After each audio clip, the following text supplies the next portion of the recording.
Bonjour les citizens, aujourd'hui nous avons un invité que je vais laisser se présenter lui-même.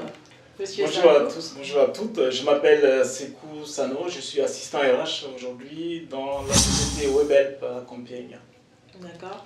Donc aujourd'hui on a fait appel à Monsieur Sano, c'est justement pour parler de l'emploi, vu que c'est un expert en quelque sorte de la question de l'emploi. Plusieurs personnes étudient pendant des années pour une finalité, c'est quand on sort des bancs, quand on finit l'université, on a envie de trouver un travail. Mais cette problématique de l'emploi devient de plus en plus difficile, que ce soit en Europe ou en Afrique. Donc face à cela, je vais vous laisser me dire un peu votre aperçu sur cette question. Qu'est-ce que vous avez à dire par rapport à la problématique de l'emploi? Très bien. Tout ce qui concerne l'emploi en Guinée, précisément, je vais parler de la Guinée. Bien sûr. L'emploi en Guinée a deux difficultés majeures. La première, c'est-à-dire le problème de l'emploi en Guinée. Aujourd'hui, l'ensemble des gouvernements successifs qui sont arrivés n'ont jamais mis l'emploi au cœur de leur dispositif ou bien au cœur de leur politique. Ce qui veut dire qu'ils n'ont pas accordé beaucoup plus d'importance justement à l'emploi des jeunes ou seulement à toute personne sortant de l'université. Et la deuxième difficulté concerne aussi aux demandeurs d'emploi eux-mêmes. Parce qu'ils n'ont toujours pas pris conscience qu'aujourd'hui, il faut éventuellement se donner les moyens pour décrocher un emploi. Ça devient de plus en plus difficile à trouver un emploi. La première difficulté, elle est très simple à résoudre. Pourquoi? Parce que si on met l'emploi au cœur de la politique de chaque gouvernement, ça veut dire qu'on va investir beaucoup plus dans les moyens à mettre en place pour que le chômage puisse se réduire en Guinée. Et malheureusement, ce n'est pas le cas. Chaque entreprise qui vient s'installer en Guinée peut s'installer à sa sauce, voilà, elle fait comme elle entend, alors qu'on peut imposer ou ne serait-ce qu'inciter les entreprises éventuellement à proposer tout de suite l'embauche des Guinéens en priorité en fonction des différents postes. Il y a des postes stratégiques, je suis tout à fait d'accord. Par contre, il y a pas mal de postes aussi où on peut donner la possibilité aux jeunes Guinéens d'occuper ce poste-là. Donc la priorité doit être donnée aux Guinéens. Et pour que cela se passe, c'est les gouvernements qui peuvent imposer cet état de fait. Mais malheureusement, ce n'est pas le cas. C'est pour cela aujourd'hui les jeunes se retrouvent dans des difficultés. Et la deuxième difficulté qui concerne les demandeurs d'emploi aussi est beaucoup plus complexe d'ailleurs. Parce qu'il y a des personnes qui ont fini des études depuis une dizaine d'années. On a toutes ces personnes-là. Et ce que ces personnes-là n'ont pas compris, c'est que leur connaissance, leur diplôme commence à dépasser. Et puisque ça dépasse, ce n'est plus d'actualité par rapport aujourd'hui à la réalité du marché. Donc ce qu'il faut pour ces personnes-là, c'est de s'orienter vers une nouvelle formation qui soit en rapport avec le marché de l'emploi. Et au-delà de ça, d'autres personnes qui vont sortir de l'université aujourd'hui vont peut-être opter pour l'attentisme, c'est-à-dire ils vont attendre que la chance leur tombe dessus. Et sauf que cette possibilité-là aujourd'hui, c'est interdit. On ne peut plus se permettre d'attendre, il faut aller chercher l'emploi. C'est vrai qu'à un moment donné, les personnes ne savent pas comment chercher un emploi. Ça, on le sait, parce qu'à l'université ou dans les écoles, on n'a pas pris le temps de leur préparer à affronter le marché de l'emploi. Puisque ce n'est pas fait, ben, du coup, ils vont se retrouver devant l'inconnu. Et ils ne savent pas quoi faire. Du coup, ils vont attendre. C'est là où chacun doit prendre sa part de responsabilité. L'État d'un côté, mais aussi les demandeurs d'emploi de l'autre. Et surtout, il y a un acteur majeur qui doit aussi intervenir, c'est les entreprises. Si les entreprises elles-mêmes ne donnent pas la possibilité aux jeunes Guinéens de trouver un emploi, ou bien simplement de participer à la réduction du taux de chômage en Guinée, ça veut dire que le chômage va rester encore au même stade et on ne trouvera pas de solution. Ouais. Je suis très d'accord avec ces idées. On peut peut-être, avant de passer à la deuxième question, rajouter qu'il y a un problème d'orientation. Aujourd'hui, les jeunes Guinéens s'orientent dans des filières qui ne répondent pas forcément aux besoins du marché. Cela peut, entre autres, expliquer certains choix de certaines entreprises. Et il y a aussi un niveau qui n'est pas, surtout dans l'enseignement public, qui est déplorable. Mais bon, ça révèle d'autres problématiques. Donc là, en tant qu'expert, moi je vais vous demander quel conseil vous pouvez prodiguer à la jeunesse aujourd'hui si un jeune Guinéen a vraiment envie de trouver du travail, quels moyens il doit se donner, quelle méthode il doit suivre, entre autres, pour arriver à ses fins? Le conseil que je peux donner aujourd'hui n'ira pas forcément à l'encontre ou à l'endroit des jeunes, mais ça va plutôt du côté de l'État. Parce que là, tu viens de résumer en une phrase tout ce que je viens de dire en quelques minutes. Et effectivement, le conseil que je donne à l'État aujourd'hui, c'est d'appeler ou attirer toutes les entreprises présentes en Guinée et faire un point autour d'une table, trouver réellement les vrais besoins des entreprises. Une fois fait ce diagnostic-là, et l'État peut à ce moment-là adapter le système éducatif guinéen en fonction du marché de l'emploi. Tant qu'on ne fait pas ça, on ne peut rien faire. Les jeunes eux-mêmes, ce n'est pas eux parce qu'ils vont s'orienter vers une discipline qui existe. Ce n'est pas les jeunes qui créent ces disciplines-là. Donc les disciplines-là existent, mais ils ne savent pas quels sont les débouchés dans telle ou telle discipline. C'est pour cette raison que l'État doit lui-même organiser tout ça, faire en sorte que si un étudiant s'oriente vers la banque, et qu'on donne la possibilité à cet étudiant-là de faire ces études-là, mais aussi de trouver l'opportunité de mettre en pratique ce qu'il a appris.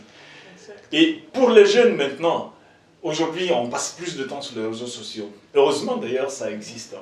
Par contre, si on n'a pas du travail et on veut chercher un emploi, on ne reste pas à la maison, mais on va aller chercher, on va aller frapper toutes les portes qui existent, toutes sortes d'entreprises.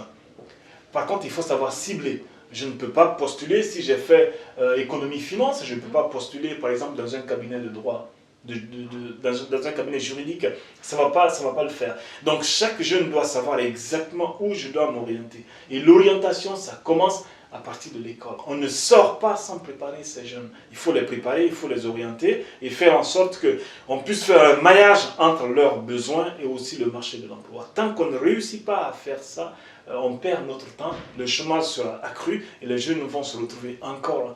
Parce que ça augmente, hein. Chaque année, il y a des jeunes qui sortent de l'université. Ils ne savent pas quoi faire. Il faut aujourd'hui, en plus de ça, apprendre à organiser des forums de recrutement. En Guinée, on ne fait pas assez.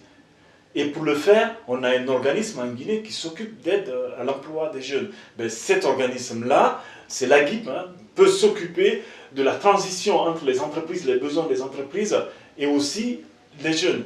Et c'est ce qu'on appelle en France du matching. Voir un peu est-ce que les besoins des entreprises peuvent matcher avec les besoins ou les attentes des jeunes diplômés. Si c'est le cas, ben, on organise un forum de recrutement pour que les jeunes puissent venir découvrir les entreprises. Et moi, j'avais proposé quelque chose encore beaucoup plus simple. À partir du lycée, on apprend à orienter les jeunes dans les différentes entreprises pour savoir exactement ce qu'un jeune ou un étudiant veut faire à l'avenir.